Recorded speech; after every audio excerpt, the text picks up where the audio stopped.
materi pelajaran biologi. Kali ini Ibu akan mempraktekkan tentang faktor-faktor yang mempengaruhi kerja enzim. Seharusnya kalau kita tidak dalam masa pandemik, kalian yang harus praktikum. Tapi berhubung karena ini memang masa pandemik dan kalian tidak boleh ke sekolah, ya dengan sangat terpaksa Ibu yang melakukan praktikum, kamu yang memperhatikan di rumah. Nah, kenapa ini saya pakai praktikum ini? Karena di materi sebelumnya kan sudah Ibu kasih materi tentang enzim. Nah, di situ Ibu kasih pengertian enzim, komponen enzim, kemudian cara kerja enzim dan faktor-faktor yang mempengaruhi kerja enzim. Nah, di sini praktikum ini bertujuan untuk mengetahui faktor-faktor apa saja yang mempengaruhi kerja enzim. Nah, bahan-bahannya ya, bahan utamanya adalah ini, perhatikan di sini, ini adalah ati ayam. Ya, ati ayam ini kalian bisa tumbuk atau kalian bisa blender. Nah, kemudian kita akan dapatkan ekstrak hati ayamnya. Nah, bahan yang lainnya yaitu ada NaOH,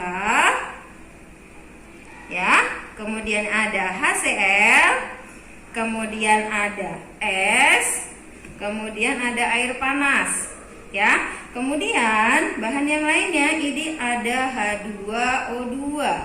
Pertanyaan selanjutnya pasti kalian akan bertanya, kenapa sih Bu pakai hati ayam? Nah, karena di sini kita ingin mengetahui pengaruh kerja enzim katalase yang ada di dalam hati. Nah, di sini tidak terfokus hanya pada hati ayam saja, tetapi semua hati. Jadi semua makhluk hidup yang memiliki hati, di dalam hatinya akan terdapat enzim katalase. Nah, apa fungsinya enzim katalase dalam tubuh makhluk hidup? Ya, fungsinya adalah untuk mengubah H2O2 atau peroksida menjadi oksigen dan air. Nah, sebenarnya H2O2 ini dihasilkan di dalam tubuh makhluk hidup. Nah, dari mana kok ada H2O2 di dalam tubuh makhluk hidup? Nanti di bab selanjutnya kita akan membahas tentang respirasi sel. Nah, respirasi itu adalah pengubahan glukosa menjadi oksigen. Ya. Nah, pengubahan itu nantinya kalau dia sempurna dalam pelaksanaan respirasinya, maka dia akan menghasilkan CO2 dan H2O. Tetapi kalau reaksinya dia tidak sempurna, maka dia akan menghasilkan H2O2. Nah, H2O2 ini dia bersifat racun, tapi bersifat racunnya dia tidak mematikan. Dia hanya menghambat metabolisme dari tubuh yang lainnya, gitu. Sehingga H2O2 secara otomatis dia harus diubah menjadi oksigen dan air di dalam tubuh. Nah, di sini kita akan melihat benar nggak sih, gitu ya, kalau enzim katalase itu mengubah H2O2 kalau enzim katalase mengubah H2O2 menjadi oksigen dan air. Nah, percobaannya yang pertama yang harus kita lakukan adalah kita harus menuang atau mengukur ekstrak hati ayam ini dengan menggunakan gelas ukur.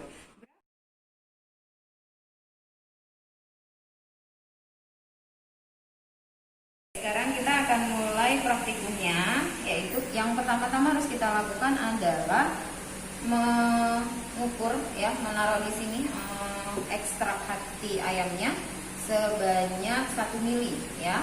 Masing-masing 1 mili kita tempatkan di 5 tabung reaksi.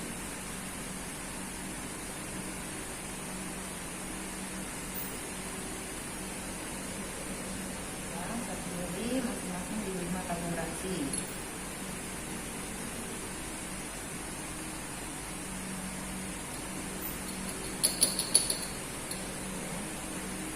Harus agak sabar karena ini terlalu kental, ya. Harus kental supaya enzim katalasenya ada.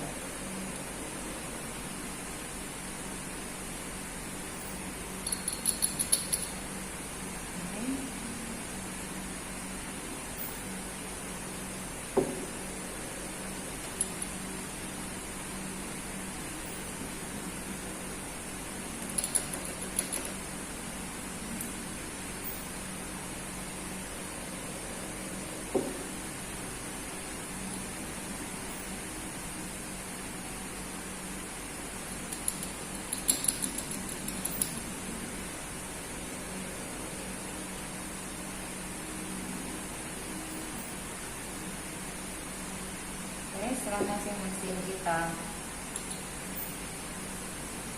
tempatkan di tabel reaksi. Nah, kita akan memberi 4 perlakuan ya. Nah, 4 perlakuannya itu asam, basa, panas, dan dingin. Nah, di sini untuk yang perlakuan panas dan dingin, Ibu langsung masukkan sedikit sekali ya. Sebenarnya kalau 1 mili sangat sedikit ya. Ibu tambahkan aja ya. Tambahkan aja, tidak usah diukur ya. Ibu kira-kira nih. Biar jadi Ibu ngukurnya itu disamain sama seperti ini. Biar dia banyak. Nah, disamain tingginya saja ya.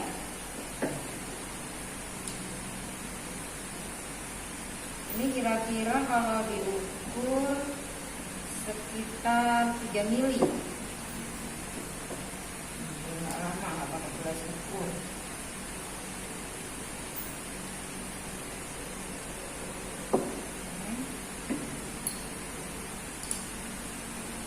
Satu mili terlalu sedikit. Ini boleh menambahkan. Oke. Nah, untuk yang perlakuan panas dan dingin, Ibu langsung taruh. Yang perlakuan dingin Ibu taruh di air es, yang perlakuan panas Ibu taruh di air panas ya. Nah, ini kita lakukan perlakuan ini kurang lebihnya itu 3-5 menit. Nah, ini Ibu tinggalkan dulu. Untuk perlakuan yang ini biarkan dia 3-5 menit. Nah, kemudian sekarang Ibu akan perlihatkan ke kalian perlakuan yang tanpa apa-apa, tanpa dikasih asam basa, panas, dingin. Jadi dia netral. Kita lihat ya.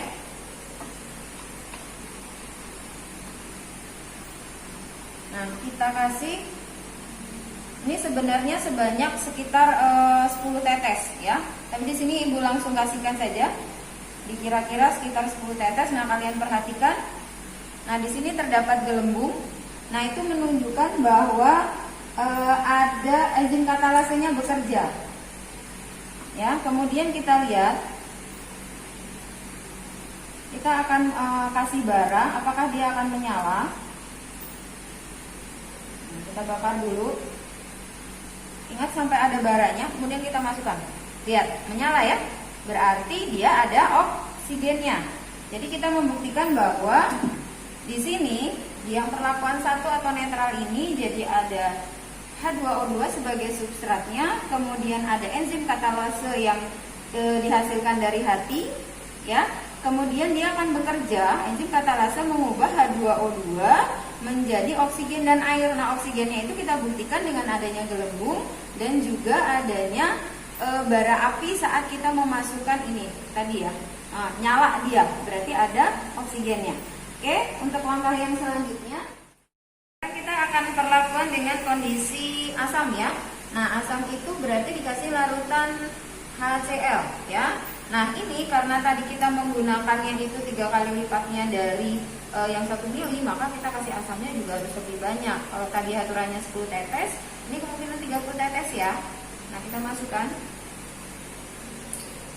Jadi satu tarikan ini kurang lebih 10 tetes, karena itu Ibu kasih 3 kali ya, 3 kali tarikan, 3 kali sedotan, kemudian Ibu kocok. Nah, supaya antara larutan asamnya dan hati ayamnya itu bercampur dengan rata. Oke, setelah itu kita akan lihat ya, kita kasih enzim katalasenya. Apakah terdapat gelembung juga?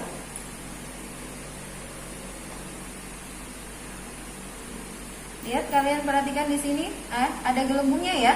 Cuman gelembungnya lebih sedikit daripada yang netral. Nah, kita lihat, kita kasih bara api.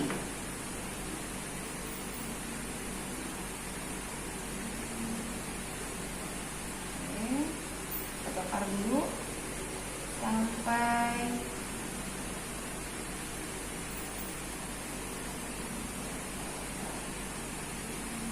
ini terbakar ya. Nah, sampai ada bara apinya. Nah, kita lihat. Nah, dia banyak, tetapi bara apinya kecil ya. Kita coba sekali lagi. Dia mau nggak ya?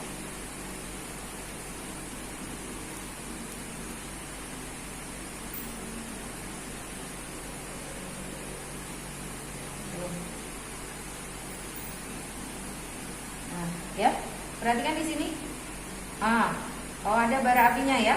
Bara apinya sama besarnya seperti dalam kondisi netral. Oke. Kita lanjutkan perlakuannya di suhu ya, panas dan dingin. Nah, sekarang saya akan cobakan dulu yang kondisi dingin, yang kurang lebih ini kita tadi taruh 3 sampai 5 menit dalam kondisi dingin ya. Kita angkat tabung reaksinya, kemudian kita tambahkan H2O2. Nah, kita lihat apakah ada gelembungnya.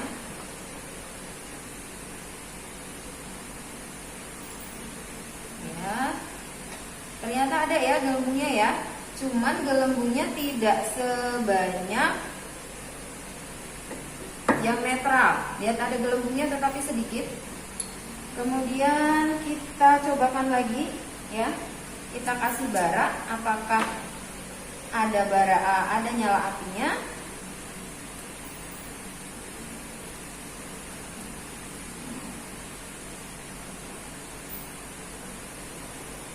Ada baranya ya.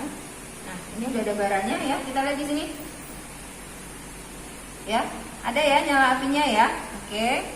Ternyata sama dengan yang kondisi netral dan juga asam. Nah, sekarang yang terakhir dalam kondisi panas. Nah, ini dalam kondisi panas. Ya, dalam kondisi panas. Cuman ini tidak 100 derajat Celcius ya. Kira-kira ini suhunya itu sekitar antara 50 sampai 70 tadi ya. Karena habis mendidih kemudian saya taruh di gelas, kemungkinan sudah berkurang banyak. Coba kita lihat ya, apakah dengan kondisi suhu 60 sampai 70 dia tetap menghasilkan gelembung.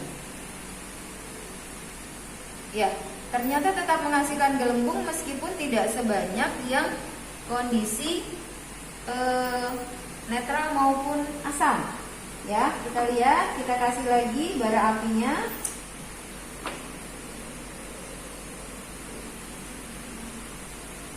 Bakar dulu sama seperti yang tadi.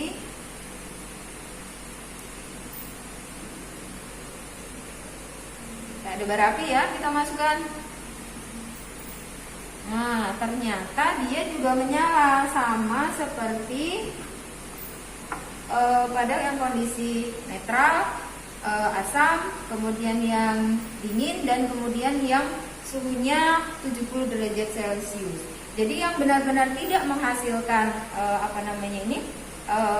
bara, yang tidak menghasilkan gas, ini yang hasilnya gasnya sedikit sekali, itu adalah yang kondisi basah. Ya, nah di sini kalian setelah kalian melihat percobaan ini, ya, nah kalian kerjakan latihannya, ya, yang ibu kasih di e-learning, ya, ibu kasih waktu sampai jam 5 sore. Untuk kamu mengerjakan latihannya, dan kalau ada yang penasaran kemudian ingin melakukan percobaan, boleh datang per kelompok ya, jam 1 sampai jam 4. Ibu tunggu per kelompok maksimal 4 orang datang ke sini membawa bahannya ati ayam sama lidi dan korek api. Untuk bahan-bahan yang lainnya akan ibu sediakan di lab. Jadi kalau kalian penasaran ingin mencoba sendiri, silahkan sekali lagi ke sekolah, ibu akan tunggu kalau kalian pengen praktikum sendiri. Nah, demikianlah praktikum kita hari ini. Selamat mengerjakan latihannya. Assalamualaikum warahmatullahi wabarakatuh.